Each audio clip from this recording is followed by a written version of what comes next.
Bapak Ibu, kalau dengan saksi yang menyaksikan kejadian di tempat ini, kita juga punya satu saksi hidup yang selamat. Saat itu berada di atas ketinggian gunung sana. Beliaulah satu-satunya orang tua yang kami punya saat itu, yaitu Bapak Imam daripada perkampungan ini. Bapak Imam selamat bukan lari dari tsunami, tetapi pada pagi itu beliau berangkat ke arah sana hanya untuk mencari rezeki di sana sebagai pekerja kebun. Saat tsunami itu datang, beliau bergegaslah naik ke atas ketinggian bukit itu. Dari atas ketinggianlah beliau dapat menyaksikan semua yang terjadi di bawahnya. Beliau melihat air itu datang, melihat manusia yang berlari, tidak ada satu manusia pun yang larinya sampai ke tepi bukit.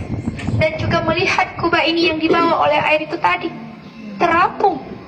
Tetapi sekarang Bapak Imam pun sudah meninggalkan kita. Tahun 2017 yang lalu beliau meninggal dalam umurnya 83 tahun. Di tempat kami ini, di ujung bukit sana yang berkilau kubah kecil itu adalah pondok pesantren, tempat belajar agama yang kami punya di sini. Yang dahulunya di situ ada sekitar 200 orang pelajar yang tinggal di bilik. Tetapi saat terjadinya tsunami, dari 200 pelajar dekat situ, hanya 4 orang yang selamat. Itu pondok berada di kaki bukit. Hitungan langkah 10 langkah kita melangkah sudah boleh kita capai bukit untuk menyelamatkan diri.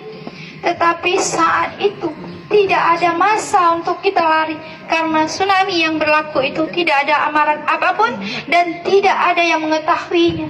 Berlakunya pun hanya dalam sesaat saja. Dalam hitungan kurang lebih 15 menit itu air datang dan pergi kembali. Bayangkan 15 menit itu, sehebat apapun kita, sekuat apapun kita, tidak akan mampu kita capai bukit itu kalau bukan Allahnya yang berkehendak menyelamatkan kita. Dan saat itu setelah kejadian tsunami, perkampungan sudah hancur semuanya. Tetapi saat itu masih ada satu tempat yang selamat, yang bisa kita sentuh, yang bisa kita masuk, yaitu rumahnya Allah. Masjid yang berada di depan itu tadi, jumpa dengan masjid itu tadi, itulah masjid yang selamat yang ada di tempat ini, yang bernama Masjid Tunku Syekh Maharajagura. Hanya satu rumah Allah itu yang selamat di tempat ini. Dan kalau dengan tempat ini, yang dilawat ini dahulunya itu sawah padi di sini. Tidak ada rumah, tidak ada jalan untuk menuju kemari saat itu. Setelah kejadian tsunami, kerajaan membuatkan jalan dan tempat ini pun baru saja dilantaikan. Tahun 2022 yang lalu ini tempat dilantaikan.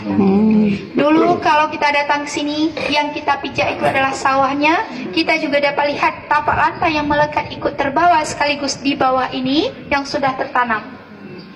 Kubah ini kami beri nama dia Kubah Masjid Lam Tengah.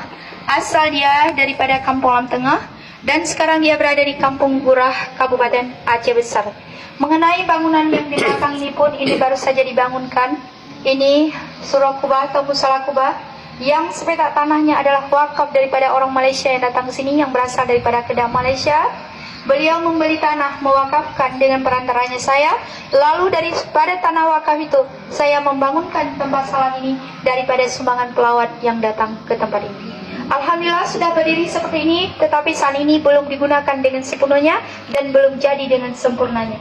Tetapi saya yakin, insya Allah ke depannya bermanfaat di tempat ini. Sedikit lagi akan saya tunjukkan. Sebentar saya ambilkan.